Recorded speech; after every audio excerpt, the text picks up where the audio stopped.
And let's wrap up the fourth chapter of The Cockatrice Boys by Joan Aiken. On the trip back to Willoughby on the Wolds to Nether Broughton took less time than the outward journey since it was undertaken in daylight, but it was no pleasure. The wind was against them, and a slashing snowstorm beat in their faces all the way. Several members of the party, blinded by snow and sleet, fell into the canal and had to be rescued by the dog Yulie, who proved a valuable asset. "Yulie, fetch that man out of the water," was Dyken's continual shout. "Worth his weight in ruby rings, that dog's going to be," commented Sergeant Bellswinger. "Who wants ruby rings? Worth his weight in mushroom rolls, more like," said Dyken, who was hollow with hunger as he had given his rations to the dog. Tom Flint from the Canine Rescue Mission accompanied them, since all his companions were dead and he could not manage the canal boat single-handed. Nothing could be done about the inhabitants of Willoughby on the Wolds, who had come to the aid of the men and dogs and had been killed by monsters. Such as had not been devoured overnight now lay under several feet of snow. "We can't do out for 'em, poor devils," said Bellswinger. "Colonel's going to be in a black rage over this job of work. Let alone we lost 10 good men and only came back with 1 dog out of 30. We wasted valuable time turning south when we might have been on our way to the Kingdom of Fife. And then, I don't know, the whole thing seems to me like a put-up job. Almost an insult, you might say." He was talking to Ensign Quickstep, but Dyken, who was jogging beside them through the gale with Yulie close at his heels, heard what he said and asked, "Do you think it was an ambush, Sergeant?" "Ah, boy, I do. There ain't been such a concentration of monsters seen since we ran into Manchester. No one's going to tell me they come there by accident. That was a planned incident." "You don't think the people who sent the dogs planned it?" Dyken said in horror. No, lad, I ain't saying that. But somebody's got wind of where we was going. And somebody sent the monsters there to lay in wait. And what I'd like to know is, where is that somebody and how did they hear tell of secret command post orders? That's what I'd like to know. Those basilisks weren't there by chance. Basilisks ain't so common, not in such numbers as that. There's something fishy about it. Somebody had to be a traitor, thought Dakin, but who? What a horrible thought. He trotted on very somberly through the wintry weather. A faint, exhausted cheer rose from the expeditionary force when they finally rounded a windswept corner of beach coppice behind the Cockatrice Bell ahead of them. Couched snugly in a deep railway cutting, the tinsel and the red and green glass bells which adorned the train when they first set out from London had long since been smashed or stripped away in battle. But the train was still a gallant sight with its bronze armor plating and gold stripes, and Lieutenant Upfold had kept the men who remained on board hard at work polishing the windows and cleaning out the wind vanes in case their returning comrades should be pursued by hostile forces and a speedy departure was required. An answering cheer came from the garrison on the train as they saw their mates come over the hill, but this died away uncertainly when it became plain that no large pack of Gridlin hounds accompanied the returning force. Colonel Clipspeak was out on the observation platform with the Archbishop beside him and a guard of sharpshooters with snark guns. Bellswinger saluted smartly as soon as he came within earshot, but his tone was sad, flat, and apologetic as he reported, "Have to announce the death of 10 men, sir, and the dogs was all killed by monsters before we ever arrived in the rendezvous spot, at the rendezvous point. Only this single hound left. What you see, sir." Clipspeak turned very pale, but remained calm. He said, "You'd best come to my office, Sergeant, and give me the whole story. Let the remaining men of your party be well fed and rested, and the dog had better be taken along to their mess." "Who is that civilian?" "He's the chap from the Canine Rescue Mission at Boston, sir. I'll tell you about him when I make my report. I dare say Mrs. Church can make him comfortable in the galley till you want to interview him." "Very well. I don't approve of taking civilians on board, but in the circumstances, and as we have a room," the colonel sighed. Later in the office, Bellswinger gave a full account of the disastrous expedition, and the colonel listened with knitted brows. "You don't think the whole thing was a put-on job, that it was organized from Hanover?" he said. No, sir, I don't. What for would anyone send 30 Gridlin hounds just to be ate up by monsters. No, what I think was somebody somehow got word of the rendezvous and sent a force of monsters to put a spoke in our wheel. Humph, said the colonel, and sat silently for a long time, pressing his knobbly fingers together. Do you think it can have anything to do with that child's sauna? He asked at length. Could she be giving away secrets, and if so, to whom? Well, sir, that's a hard one. Bellswinger frowned. His long red face was very thoughtful. I don't believe she'd give away our secrets on purpose, sir. That I don't. She's a good girl and hard-working. Mrs. Churt thinks the world of her, and so does young Aiken, and lots of the men. And besides that, she's as keen as mustard. Keen on our calls, as you might say. She's learning to handle a snart gun. She can better some of the men's rounds 6 times out of 10. And besides that, she's right handy at giving warnings of assaults in advance. Up to as much as an half hour ahead. Up to as much as half an hour ahead. Sometimes she can warn us when there's something nasty coming along. I'd have been glad of her on our trip to Willoughby, and that's a fact. Now I ask you, sir, is it likely that the other side would plant somebody as useful as that on us? If there's another side as such, which I sometimes take leave to doubt, sir. You think this invasion of monsters is just a random piece of bad luck, do you, Bellswinger? But what about the memo from headquarters, saying it's all being directed from somewhere up by the Kingdom of Fife? Headquarters ain't always right in their info, sir. No, but what it do see that some of the things what happens is planned, and planned quite smartly too, the sergeant acknowledged, sighing. Oh, I certainly think they are planned, said the Archbishop, who all this time had been sitting in the colonel's easy chair listening keenly and attentively to the discussion. I think they are planned, he repeated. I think that every smallest thing that has befallen us has been planned, even down to the child Sauna's aunt's collection of holiday souvenirs, hundreds of little tiny china pots. Sir? Said Bellswinger, greatly startled. I have had many talks with the child Sauna, Sergeant, while you were off on your ill-fated errand, and several things have struck me forcibly. One is the nature and character of Mrs. Florence Monsoon. She sounds to me a very strange, not to say repellent and sinister individual, keeping the child tied up in that manner, keeping her, it seems, at the behest of somebody else. No, that situation was not simple, not natural at all. Another significant factor is that Florence Monsoon was not herself a native of Manchester.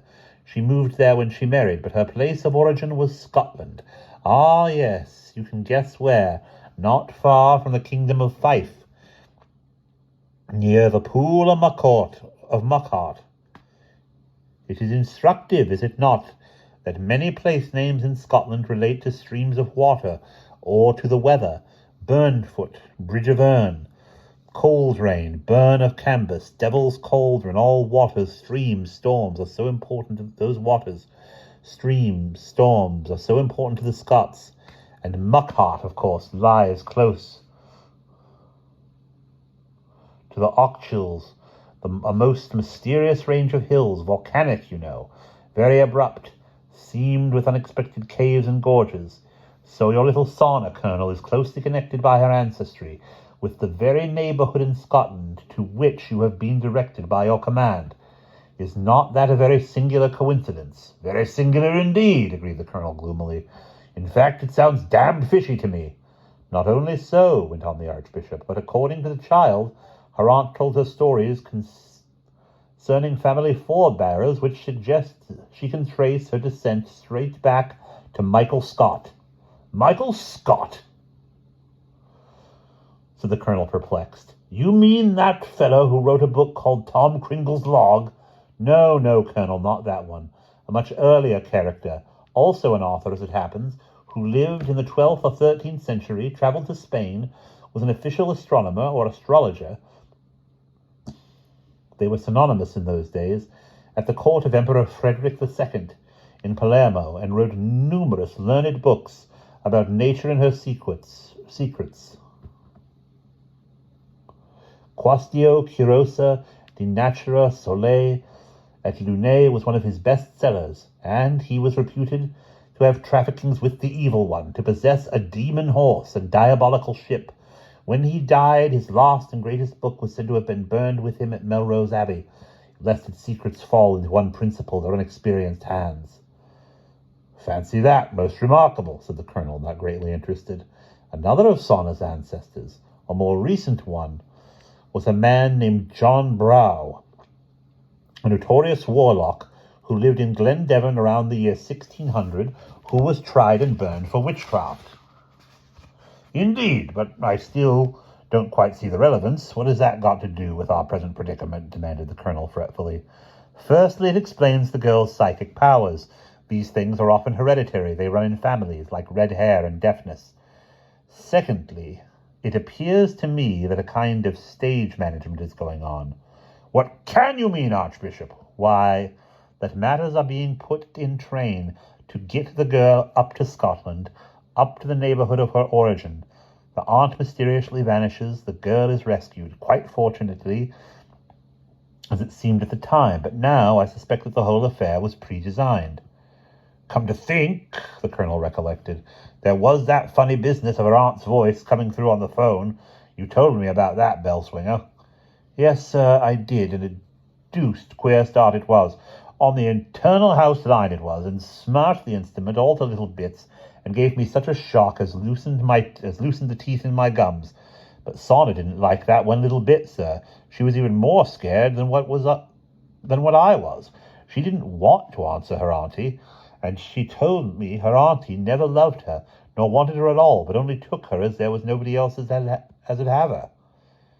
Yes, said Dr. Wren, that was what she told me, but in fact, as we now know, the aunt's possession was a false one, for Sauna was not alone in the world. She had her cousin Daikon and Daikon's mother in London. But what about the dogs? Demanded the colonel. I must confess, I can't make head or tail of the affair. I ask you, who would arrange to have a decent pack of hounds slaughtered on purpose?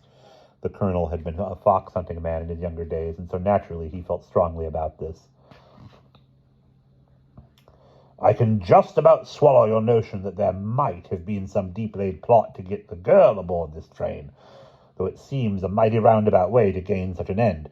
But why take elaborate steps to do away with all those valuable high-bred dogs? It don't make sense. No, by Columbus, it don't. Dr. Wren sighed. There are powers of which our knowledge is minimal, he said, and their values, mercifully, are not the same as ours. We shall just have to be extra watchful, extra vigilant. Keep a sharp eye on the gal, you mean, suggested the colonel. Certainly that, among other things, but without making the poor child aware that we do so, for after all, she herself may be as innocent as the day. Well, sighed the colonel, at all events, we can't put the girl off the train. Besides, she's a deal too useful. Now, what about this other fellow? What's his name? Finch? Tom Flint, sir, from the Canine Rescue Mission, and Bellswinger told the story of how Flint and his colleagues had been given the charge of the dogs at the port of Boston. I wonder, mused Dr. Wren half to himself, if the object of the rendezvous at Willoughby was to get Tom Flint on board. Just wait till I get... I wonder, mused Dr. Wren half to himself, if the object of the rendezvous at Willoughby was to get Tom Flint on board. Just wait till I get back and write a report on that bungling harbour master, growled the colonel. All this howdy-do results from his idiocy. However, that's water under the bridge. What'll we do with Flint? Can't very well turn him out to walk back to Boston across country on his own. He asks, sir, if he can come with us as far as Queen's Ferry on the 1st of 4th, and then from there he can make his way back along the coast by submarine. Seems a bit roundabout. And how did he know we were making for Queensferry? Muttered the colonel. Still, if that's what he wants, maybe he can be of some use in looking after the hound. Oddly enough, this reasonable suggestion proved unworkable. Yulie, the great grey shaggy dog, soon settled down well enough and found his place among the crew of the Cockatrice Bell. The men grew very fond of him and competed to slip him bits of their rations, for he had a huge appetite. Mrs. Chert tolerated his presence in her galley, though she did grumble that it was like climbing over the Alps every time she wanted to get her cooking stove. Aiken and Sauna loved him dearly and spent hours brushing and combing out his shaggy gray pelt and practicing the language in which they conversed with him. Sauna called it Low Hundish. Very soon she was almost as expert in it as Aiken. Guten Dog, Juli. Why get S? And he would gravely raise his massive right paw. Mittagessen! And he would stalk hopefully to his dinner bowl. But with Tom Flint of the Canine Rescue Mission, his behavior was quite other. Perhaps Yuli doesn't want to be rescued, suggested Sauna. Whenever Tom Flint was in his vicinity, the great dog would spring to his feet and growl a low, threatening, terrible sound. A brilliant green spark would light up in his eyes, and he would slowly pace forward, baring 2 rows of fangs like snowy mountain ranges, set in coral red gums that looked quite capable of crunching an iron bar in half. To Tom Flint's nervous squeaks of, "All right, then, good doggy," he paid no heed at all. A confrontation between the two had never been reached. Tom Flint always bolted. "I'll tell you what he is," he confided to Sergeant Bellwether. Bellwether. "He's come to associate me with that awful battle in the graveyard, when all his mates were killed. It's not to be wondered at. He has unhappy feelings connected with me. I dare say it'll pass off in good time." "Unhappy?" said Bellswinger. "Looks downright unfriendly to me." It'll pass. I'll give him a biscuit every now and then, or a bit of Mrs. Church's raisin cake." But so far, this had not proved successful. And that is the end of Chapter 4.